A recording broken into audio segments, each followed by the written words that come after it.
A very good morning to all of you and welcome to my YouTube channel. This is Suresh Kumar and today I am going to talk about legal rights of women. जी हाँ, आज हम लोग legal rights of women के बारे में बात करेंगे। इससे पहले हमने महिलाओं के विरुद्ध हिंसा का जो टॉपिक है वो 3 भागों में कंप्लीट कर लिया है। तो आज उस हिंसा से संबंधित जो है अधिकारों के बारे में चर्चा करेंगे। चलिए चलते हैं। आज का टॉपिक है हमारा legal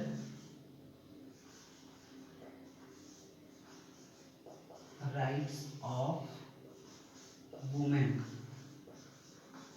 legal rights of women Hindi में इसको क्या बोलते हैं? महिलाओं के वैधानिक अधिकार या विधिक अधिकार। तो यहाँ पे हम लोग सबसे पहले 2 चीज़ों को जानेंगे।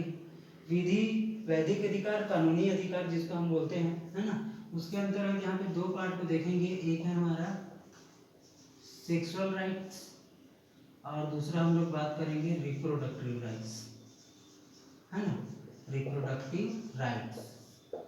अब देखिए, सेक्सुअल के बारे में हम लोग पहले ही बात कर चुके हैं। क्या है ये? पूरी तरीके से यौनिकता से संबंधित है या यौनिक दृष्टिकोण से संबंधित है। यौनिकता का संदर्भ यहाँ पे हम लोग पिछले कक्षा में और चर्चा कर चुके हैं, जिसके अंतर्गत स्त्री की यौनिकता पर पूर्ण रूप से अधिकार किसका है? पुरुष पर है। वो अपने स्वयं से कोई जिम्मेदारीपूर्ण काम नहीं कर सकती क्योंकि उसके ऊपर दबाव है पुरुष का या पितृसत्तात्मक व्यवस्था का। वो अपने से निर्णय नहीं ले सकती। कोई भी कार्य जो है सुबह से रात तक जो करना होगा उसमें कहीं ना कहीं प्रतिबद्धता बनी रहती है पुरुषों की।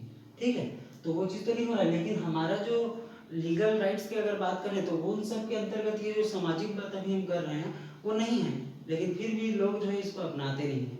दूसरा बात अगर हम लोग करें रिप्रोडक्टिव, जिसको हम लोग क्या बोलेंगे? प्रजनक। रिप्रोडक्टिव का मतलब यहाँ पे हम लोग बात करेंगे प्रजनक अधिकार के बारे में। तो यहाँ पे प्रजनक मतलब प्रजनन जो बात कर रहे हैं, रिप्रोडक्शन, क्या इस पर उसका अधिकार है? जी हाँ, अगर आप संवैधानिक तौर पे बात करते हैं, कानूनी तौर पे बात करते हैं तो उनको है। लेकिन हमारा जो समाज है वो सामाजिक रूढ़िवादिता की ओर बढ़ रहा है और रूढ़िवादिता को ही एक्सेप्ट करके आगे चलता है। जैसे मैं आपको बात करूं, यहाँ पे स्त्री के जो गर्भ है, एक धार्मिक ग्रंथ से मैंने एग्जाम्पल लिया है। स्त्री के गर्भ को खेत की संज्ञा दी गई है। देखिए, स्त्री के गर्भ को क्या की संज्ञा दिया गया है? खेत का है ना। जहाँ पे जैसे बात करें, किसान जो है खेती करता है, बीज डालता है, क्या पैदा करता है? फसल पैदा करता है। ठीक उसी प्रकार से स्त्री का गर्भ भी खेत के समान है। जिसका मालिक कौन है? जिसका मालिक है पुरुष। जिसका मालिक कौन है? पुरुष। पुरुष इसमें, ये किसान रूपी पुरुष जो है इस खेत में बीज को अंकुरित होने के लिए डालेगा। ठीक है, हम लोग एक धार्मिक पुस्तक से उदाहरण को लिए हैं जहाँ पे स्त्री को गर्भ की संज्ञा दी गई थी और पुरुष को जो है वहाँ पे उसके स्पर्म को श्रेष्ठ माना गया था स्त्री के गर्भ से भी ज्यादा। इस खेत का मालिक कौन है? पुरुष। मतलब जाहिर सी बात है, स्त्री का गर्भ खेत है तो पुरुष उसका मालिक है, मतलब स्त्री का मालिक कौन है? पुरुष। और वो इसमें जब इस खेत में बीज डालता है तब कहीं जाके जो है हमको फसल प्राप्त होता है। और ये फसल कौन है? आने वाली संतान है ना भाई, आने वाली संतान है ये। तो ये जो आने वाली संतान है किस पर डिपेंड करेगा कि वो संतति जो है कितना उपयोगी है या कितना हेल्दी है या आने वाले कल के लिए कितना उपयोगी है। ये सारी चीजें किस पर डिपेंड करेगा? बीज के क्वालिटी पे डिपेंड करेगा। और बीज कौन दे रहा है? कहाँ से आ रहा है? वो आ रहा है पुरुष से आ रहा है। तो इसीलिए स्त्री के जो प्रजनक अधिकार से संबंधित जो चीजें हैं सामाजिक तौर पे आज भी यथावत बनी है और कहीं ना कहीं इस पर अधिकार जो है हमेशा पुरुषों का ही है। ठीक है, तो इस तरीके से आज हम लोग जो बात करेंगे, भारतीय संविधान के अंतर्गत जितने भी महिलाओं को जो अधिकार प्रदत्त किया गया है, प्रदान किया गया है, उन सब के बारे में चर्चा करेंगे। ठीक है, चलिए चलते हैं भारतीय संविधान द्वारा प्रदान किए गए महिलाओं के जो विधिक अधिकार हैं उसके बारे में। तो यहाँ पे हम लोग बात करते हैं इंडियन कॉन्स्टिट्यूशन में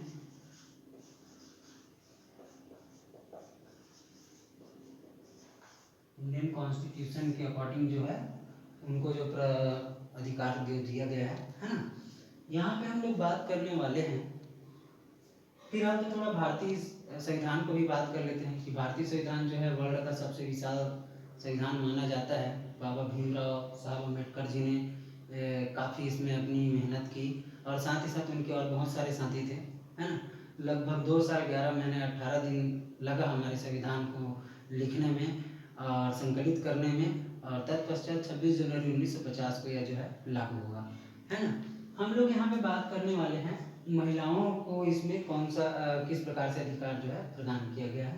तो उसके अंतर्गत हम लोग बात कर रहे हैं भारतीय संविधान के भाग 3 के अंतर्गत मूल अधिकारों का, है ना। तो भारतीय संविधान में जो पार्ट 3 है, भाग 3 है, उसके अंतर्गत 12 से लेकर 35 तक का जो अनुच्छेद है वो मूल अधिकारों में काउंट आता है, ठीक है। ये क्या है, ह्यूमन राइट्स के अंतर्गत आता है और मूल अधिकार कहलाता है, ठीक है, मूल अधिकार कहलाता है। तो हम लोग इसी के बारे में चर्चा करने वाले हैं। तो 12 में तो परिभाषा है ना, और 13 में उसका क्या बोलते हैं, परिभाषा से संबंधित जो बातें हैं या वो किया गया है ना। हम लोग सीधा बात करते हैं अनुच्छेद 14 से।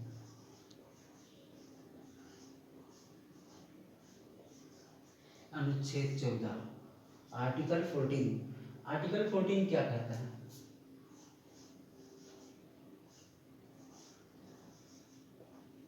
विधि के समक्ष, ठीक है, विधि के समक्ष समता का अधिकार।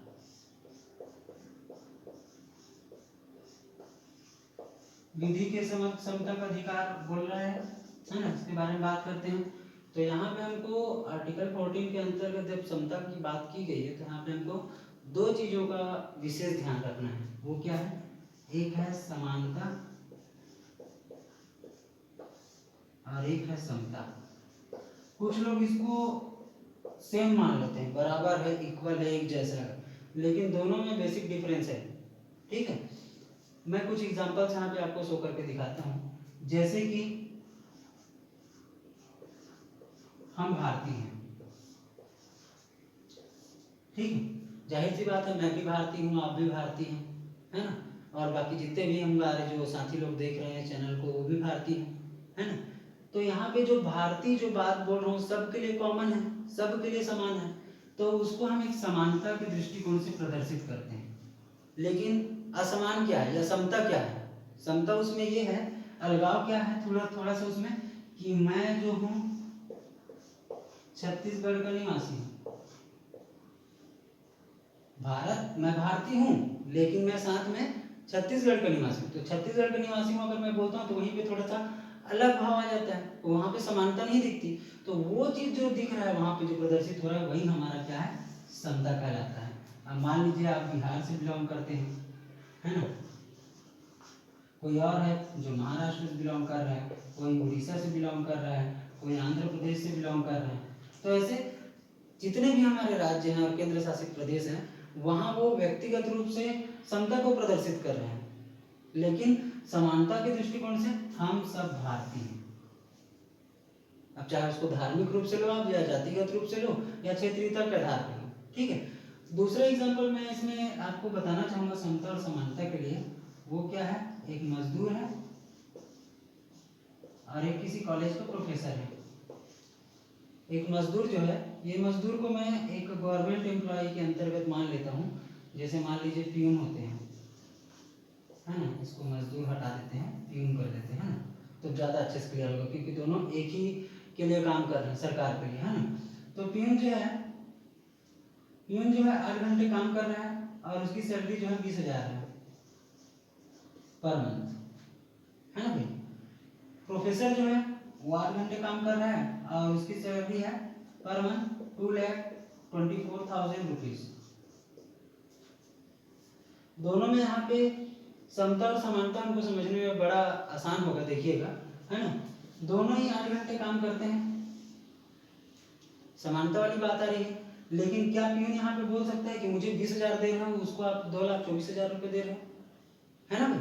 तो यहाँ पे जो है ये जो है समता को प्रदर्शित करता है कि भाई जो योग्य है या जिसको जरूरत है, जो ज़्यादा मतलब अपना वर्चस्व दिखा रहे हैं, एक बड़े पद में है, तो जाहिर सी बात है उसका पे स्केल भी उसी के आधार पे होगा, है ना भाई। लेकिन अगर पुरुष और महिला के केस में भी बात करें तो पुरुष वर्सेस महिला, तो यहाँ पे कई बार हमको सुनने को मिलता है कि इनका जो है सेम पद में होने के बावजूद भी असमान वेतन रहता है ना। तो यहाँ पे वो गलत चीज है ना भाई। लेकिन यहाँ पुरुष को मान लीजिए 10,000 रुपये मिल रहा है, महिला को वहीं पे उसी पद के लिए अगर 8,000 मिल रहा है, तो यहाँ पे इसका उल्लंघन होगा, समझ लो। विधि के समक्ष समता का अधिकार वहां पे नहीं होगा, ठीक है, क्योंकि दोनों जब एक ही पद में हैं तो उसमें केवल लैंगिक दृष्टिकोण से आप यहाँ पे उसके साथ जो है क्या कर रहे हो, उसका अधिकार प्रदान नहीं कर रहे हो, जो कि गलत बात है ना। तो इस तरीके से आई होप आप लोग समानता और समता को अच्छे से समझ पाए होंगे। अब इसके बाद फिर हम लोग अपने आर्टिकल की तरफ चलते हैं। विधि के समक्ष समता का अधिकार जो है यहाँ पे कानूनी तरीके से भारत का जो नागरिक है ना, वो किसी भी राज्य का हो, किसी भी धर्म का हो, किसी भी जन्म स्थान का हो, किसी भी लिंग का हो, किसी भी समुदाय का हो, उसको विधि के समक्ष समता का समानता का अधिकार प्राप्त है, ठीक है। इसके बाद चले हम 15 के बारे में। आर्टिकल या अनुच्छेद 15 क्या कहता है, तो 15 का भाग 1 हम लोग देखने जा रहे हैं, जिसके अंतर्गत यह कहा गया है कि भारत के राज्य के अंतर्गत निवास करने वाले कोई नागरिक के विरुद्ध कभी भी उसके मूल वंश, धर्म, जाति, जन्म स्थान, लिंग इत्यादि के आधार पर कभी उस पर कोई भेदभाव नहीं किया जाएगा, विभेद नहीं किया जाएगा। पुनः मैं रिपीट कर रहा हूँ, ध्यान दीजिएगा। आर्टिकल 15(1) यह कहता है कि भारत के अंतर्गत राज्य क्षेत्र में निवास करने वाले नागरिक के विरुद्ध कभी भी उसके मूल वंश, धर्म, जाति, जन्म स्थान, लिंग के आधार पर कभी भेदभाव नहीं किया जाएगा, ठीक है। इसके बाद हम लोग चलते हैं इसके भाग 2 की तरफ, 15 का दूसरा भाग, ठीक है। उसमें क्या कहा गया है, 15 दूसरे भाग में ये कहा गया है कि इसके अंतर्गत हम लोग क वाला बात कर रहे हैं, 2 का क्या कहता है कि इन सभी के आधार पे तो नहीं करेगा, लेकिन कुछ ऐसे स्थानों जैसे कि सार्वजनिक क्या, होटल, ठीक है, मनोरंजन का क्षेत्र जैसे थिएटर, मॉल, है ना, सार्वजनिक मनोरंजन के क्षेत्र, थिएटर, मॉल, है ना, या कोई ऐसा जहाँ पे टूरिस्ट प्लेस जैसे बोलते हैं, घूमने से संबंधित जगह, है ना, भ्रमण करने के लिए कहीं पे जाते हैं, या कोई गार्डन है ना, तो उन सभी जगहों पर भी इस तरीके का जो है हरकत नहीं किया जाएगा, भेदभाव नहीं किया जाएगा। पुनः एक बार इसको रिपीट कर रहा हूँ, ऐसे स्थान जहाँ जैसे कि सार्वजनिक होटल है, सार्वजनिक मनोरंजन का क्षेत्र, मॉल हो गया, सिनेमा घर हो गया, उसी तरीके से गार्डन हो गया, टूरिस्ट प्लेस हो गया, ऐसे जगहों पर उनको जाने से नहीं रोका जाएगा, ये उनका संवैधानिक अधिकार है, ठीक है। उसके बाद 2 का हम लोग ख बात करने जा रहे हैं। 2 का ख किससे संबंधित है, जैसे कुआं है, कुआं किसी का प्राइवेट मत हो, है ना, ध्यान रखेंगे, किसी का प्राइवेट मत हो, प्राइवेट के ऊपर उसका अधिकार रहेगा, है ना। तो सार्वजनिक कुआं है, और उसके बाद फिर सड़क, जाहिर सी बात है गवर्नमेंट की है ना, सड़कों पर, है ना। और उसके बाद फिर हम लोग यहाँ पे बात करते हैं तालाब, और उसके बाद फिर हम लोग बात करते हैं, एक शब्द आता है, हम लोग पढ़े हैं कई बार, स्नानागार या स्नान घाट, है ना, इत्यादि जगहों पर भी जाने के लिए उसको नहीं रोका जाएगा, वंचित नहीं किया जाएगा, ठीक है। उसके बाद फिर हम लोग तीसरे नंबर पे आते हैं। तीसरे नंबर में बात किया गया है स्त्रियों और बच्चों से संबंधित, स्त्री और बच्चों, मतलब कि शासन के पास यह अधिकार होगा कि वो स्त्रियों और बच्चों के लिए इस संदर्भ में विशेष उपबंध कर सकता है, ठीक है। उनको ये चीज निवारित नहीं किया जाएगा, रोका नहीं जाएगा, ठीक है, और ना ही उसमें किसी को कोई विरोध करने वाली बात है, ठीक है। उसके बाद फिर हम लोग चौथा बात कर रहे हैं शैक्षिक एवं सामाजिक दृष्टिकोण से पिछड़े लोग। ठीक है, चौथा 15 का चौथा वाला भाग में क्या बोला गया कि शैक्षिक दृष्टिकोण से और सामाजिक दृष्टिकोण से जो लोग पिछड़े हुए हैं, ठीक है, जैसे कि हम लोग बात करते हैं एससी का, एसटी का, तो इनको पिछड़ी जनजाति के अंतर्गत माना जाता था, है ना भाई। तो इनके विरुद्ध प्रशासन जो है विशेष उपबंध कर सकता है, इसके लिए भी कोई किसी प्रकार का विरोधाभास नहीं होना चाहिए।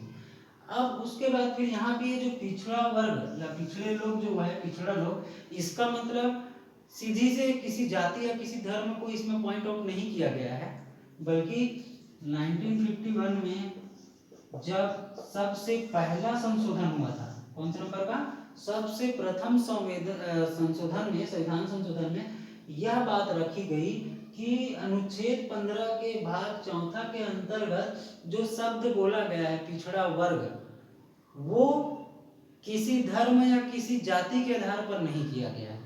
ये चीज पहले संविधान संशोधन में क्लियर कर दिया गया था। पिछड़े वर्गों से रिलेटेड ये है कि वो कोई भी जाति धर्म का हो सकता है, लेकिन वो क्या होगा, शैक्षिक दृष्टिकोण से और सामाजिक दृष्टिकोण से वो पिछड़ा होगा। ठीक है, इसका हम लोग जातीय धर्म से कोई लेना देना नहीं है। तो वो कौन से संशोधन में हुआ था, 1951 के जो प्रथम संविधान संशोधन हुआ था, उसके अंतर्गत इस बात को हटाया गया और बताया गया कि पिछड़ा वर्ग का मतलब कोई धर्म या जाति नहीं है। आगे की कक्षाओं के लिए मेरे साथ बने रहिए, और अगर आप लोगों को ये पसंद आ रहा है तो बेशक लाइक कीजिए, शेयर कीजिए, सब्सक्राइब कीजिए, और लॉकडाउन का पालन कीजिए। लॉकडाउन 4 चल रहा है, आप सभी अपने घर में रहें, सुरक्षित रहें, ऐसी मेरी कामना है। बहुत बहुत धन्यवाद।